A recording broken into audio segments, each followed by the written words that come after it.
A conducting circular loop made of a thin wire has area 3.5 into 10 की power minus 3 meter square and resistance 10 ohm. It is placed perpendicular to a time dependent magnetic field Bt equal to 0.4 t sin 50 pi t. The net charge flowing through the loop during t equal to 0 and t equal to 10 millisecond is. Summary ये है कि एक conducting loop है और उस conducting loop का resistance given है, ये है 10 ओम एंड इसका एरिया, लूप का एरिया, ये जो वायर से लूप बनाया गया है उसका एरिया का बात नहीं हो रहा है, लूप का एरिया ये गिवन है, ये आपका 3.5 इंटू 10 की पावर माइनस 3 मीटर स्क्वायर है और ये मैग्नेटिक फील्ड में रखा हुआ है। मैग्नेटिक फील्ड ये परपेंडिकुलर है क्रॉस एंड इसकी इक्वेशन गिवन है 0.4 t साइन 50 पाई टी और हमें यहाँ बताना है कि कितना चार्ज फ्लो करेगा।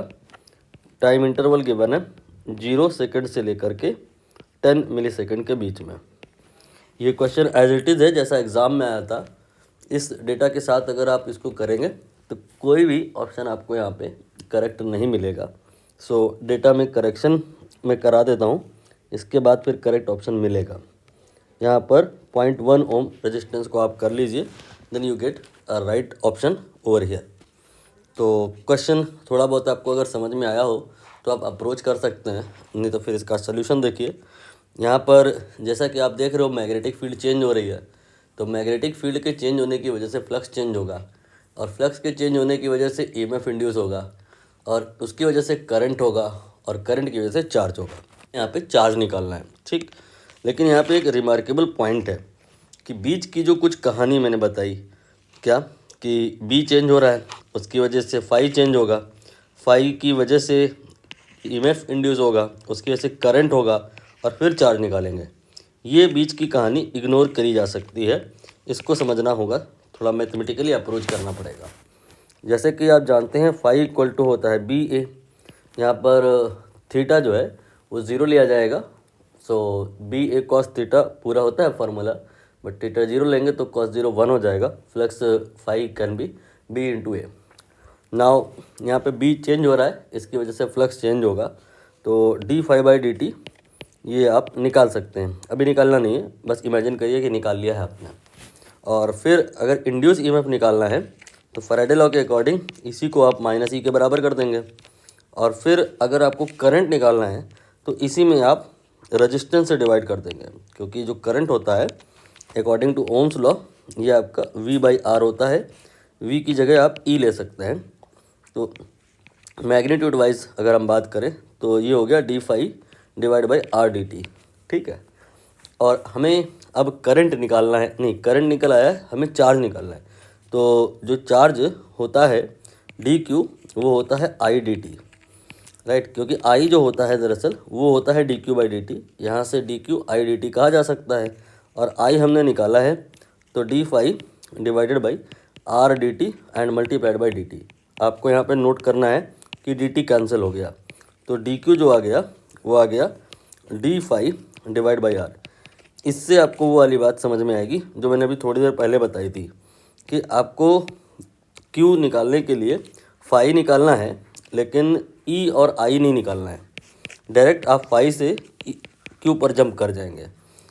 यहाँ पर जो चार्ज का फ्लो होता है, अमाउंट ऑफ चार्ज फ्लोन, ये इस बात पर डिपेंड करता है कि फ्लक्स कितना चेंज हुआ है, लेकिन कितने टाइम में ये फ्लक्स चेंज हुआ है ये मायने नहीं रखता। टाइम अगर कम हुआ तो फ्लक्स का जो रेट होगा, चेंजिंग रेट, वो ज़्यादा हो जाएगा, तो चार्ज का जो फ्लो रेट है वो भी ज़्यादा हो जाएगा, यानी कि करंट ज़्यादा हो जाएगा।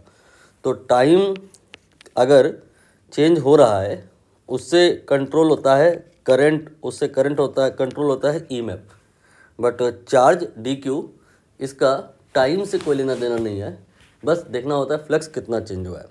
तो अब यहाँ पर हमारा जो कंसर्न होगा वो होगा फ्लक्स के चेंज पर।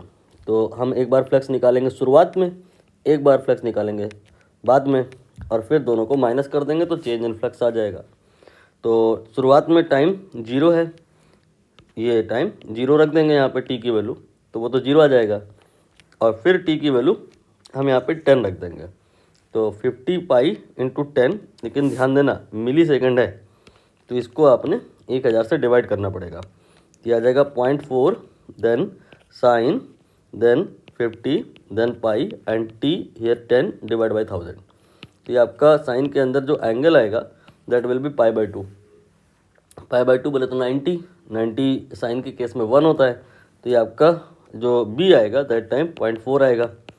ये बी है, ये आपका फ्लक्स नहीं है, और फ्लक्स निकालने के लिए एरिया से मल्टीप्लाई करना पड़ेगा। तो ये हो गया 0.4 मल्टीप्लाइड बाई 3.5 इंटू 10 की पावर -3। ये आपका फाइनल फ्लक्स आ गया, और इनिशियल फ्लक्स तो 0 ही था क्योंकि फील्ड नहीं थी वहाँ पे। तो चेंज इन फ्लक्स कितना होगा, 5.2 - 5.1 देख लो कितना होगा। तो यही आपका चेंज इन फ्लक्स भी हो जाएगा। और हमें निकालना है चार्ज कितना फ्लो किया। तो चार्ज जो फ्लो होता है वो बराबर होता है delta phi and divided by R. तो जो आपने ये डेल्टा फाई निकाला है इसमें आर से डिवाइड कर दीजिए। 0.4 इंटू 3.5 इंटू 10 की पावर -3 डिवाइड बाई आर की वैल्यू करेक्शन के बाद की लेंगे 0.1। ठीक है, इससे आपका चार्ज जो फ्लो हुआ है आ जाएगा, बट कूलॉम में आएगा। ऑप्शन मिली कूलॉम में है तो 10 की पावर 3 से मल्टीप्लाई कर लो। अब आपका आंसर हो गया 4/1, ये डेसिमल मैंने कैंसिल किया, मल्टीप्लाइड बाई 3.5। तो ये और ये जब गुणा हो जाएगा तो ये आपका आ जाएगा 3.5 × 2, ये हो गया 7, 7 × 2 ये हो गया 14।